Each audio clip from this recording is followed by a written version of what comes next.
The Tale of Peter Rabbit by Beatrix Potter. Once upon a time, there were 4 little rabbits, and their names were Flopsy, Mopsy, Cottontail, and Peter. They lived with their mother in a sandbank underneath the root of a very big fir tree. "Now, my dears," said old Mrs. Rabbit one morning, "you may go into the fields or down the lane, but don't go into Mr. McGregor's garden. Your father had an accident there. He was put in a pie by Mrs. McGregor. Now run along, and don't get into mischief. I'm going out." Then old Mrs. Rabbit took a basket and her umbrella and went through the wood to the baker's. She bought a loaf of bread and 5 currant buns. Flopsy, Mopsy, and Cottontail, who were good little bunnies, went down the lane to gather blackberries. But Peter, who was very naughty, ran straight away to Mr. McGregor's garden and squeezed under the gate. First, he ate some lettuces and some French beans, and then he ate some radishes, and then, feeling rather sick, he went to look for some parsley. But round the end of a cucumber frame, whom should he meet but Mr. McGregor? Mr. McGregor was on his hands and knees, planting out young cabbages. But he jumped up and ran after Peter, waving a rake and calling, "Stop, thief!" Peter was most dreadfully frightened. He rushed all over the garden, but he'd forgotten his way back to the gate. He lost one of his shoes among the cabbages and the other shoe among the potatoes.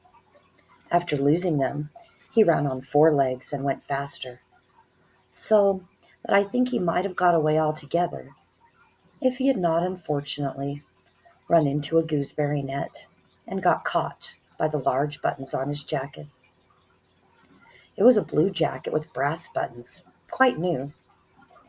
Peter gave himself up for lost and shed big tears, but his sobs were overheard by some friendly sparrows, who flew to him in great excitement and implored him to exert himself.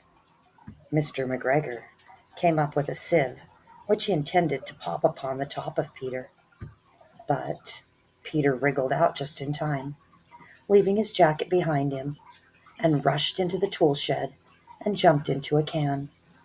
It would have been a beautiful thing to hide in, if it had not had so much water in it.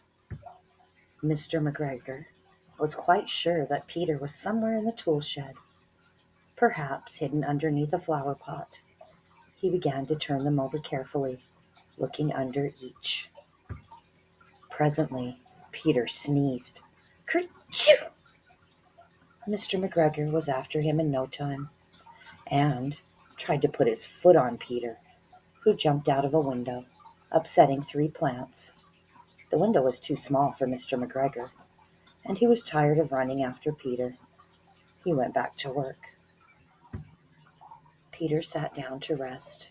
He was out of breath and trembling with fright, and he had not the least idea which way to go. Also, he was very damp from sitting in that can. After a time, he began to wander about, going lippity, lippity, not very fast, and looking all around. He found a door in a wall, but it was locked, and there was no room for a fat little rabbit to squeeze underneath. An old mouse was running in and out over the stone doorstep, carrying peas and beans to her family in the wood. Peter asked her which way to the gate, but she had such a large pea in her mouth she could not answer. She only shook her head at him. Peter began to cry. Then he tried to find his way straight across the garden, but he became more and more puzzled. Presently he came to a pond where Mr. McGregor filled his water cans. A white cat was staring at some goldfish. She sat very, very still, but now and then the tip of her tail twitched as if it were alive. Peter thought it best to go away without speaking to her. He had heard about cats from his cousin, little Benjamin Bunny. He went back towards the tool shed But suddenly, quite close to him, he heard the noise of a hoe. Scritch, scratch, scratch, scritch. Peter scuttered underneath the bushes, but presently, as nothing happened, he came out and climbed upon a wheelbarrow and peeped over. The first thing he saw was Mr. McGregor hoeing onions. His back was turned towards Peter, and beyond him was the gate. Peter got down very quietly off the wheelbarrow and started running as fast as he could go along a straight walk behind some black currant bushes. Mr. McGregor caught sight of him at the corner, but Peter didn't care. He slipped underneath the gate and was safe at last in the wood outside the garden. Mr. McGregor hung up a little jacket and the shoes for a scarecrow to frighten the blackbirds. Peter never stopped running or looked behind him until he got home to the big fir tree. He was so tired that he flopped down upon the nice soft sand on the floor of the rabbit hole and shut his eyes. His mother was busy cooking. She wondered what he had done with his clothes. It was the second little jacket and pair of shoes that Peter had lost in a fortnight. I'm sorry to say that Peter was not very well during that evening. His mother put him to bed and made some chamomile tea, and she gave a dose of it to Peter. 1 tablespoon to be taken at bedtime.